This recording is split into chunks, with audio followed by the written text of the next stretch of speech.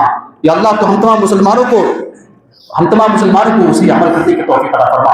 یا اللہ، جو بھی ظالم مسلمانوں پر ظلم کر رہا ہے، یا اللہ تو ان کو صحیح سمجھ عطا فرما۔ یا اللہ، ہم سے جو رشتہ دار ٹوٹ چکے ہیں، جن رشتوں سے ہم دشمنی بول چکے ہیں، یا اللہ تو ان سے ہمیں اچھے برتاؤ کرنے کی توفیق عطا فرما۔ یا اللہ، ہمیں رشتہ داروں کے حقوق ادا کرنے کی توفیق عطا فرما۔ یا اللہ تو ہم تمام مسلمانوں کو پکا سچا مسلمان بنا۔ یا اللہ تو ہم تمام مسلمانوں کو توحید پر قائم رکھ۔ یا اللہ ہم تمام مسلمانوں کو شرک سے بچا۔ یا اللہ تو ہم تمام مسلمانوں کو خرافات سے بچا، فتنوں سے بچا۔ یا اللہ، ہم میں سے جو گزر چکے ہیں، جس کے بھی والدین گزر چکے ہیں، جس کے بھی رشتہ دار گزر چکے ہیں، یا اللہ ان کو کروٹ جنت کی ہوائیں نصیب عطا فرما۔ یا اللہ، جب ہمارا خاتمہ ہو تو خاتمہ بالخیر ہو، ایمان پر خاتمہ ہو، توحید پر خاتمہ ہو۔ اقول قولی هذا واستغفر الله لي ولكم ولسائر المسلمين۔ بارك الله لنا ولكم في القرآن العظيم ونفعنا وإياكم بالآيات والذكر الحكيم، إنه تعالى جواد كريم ملك بر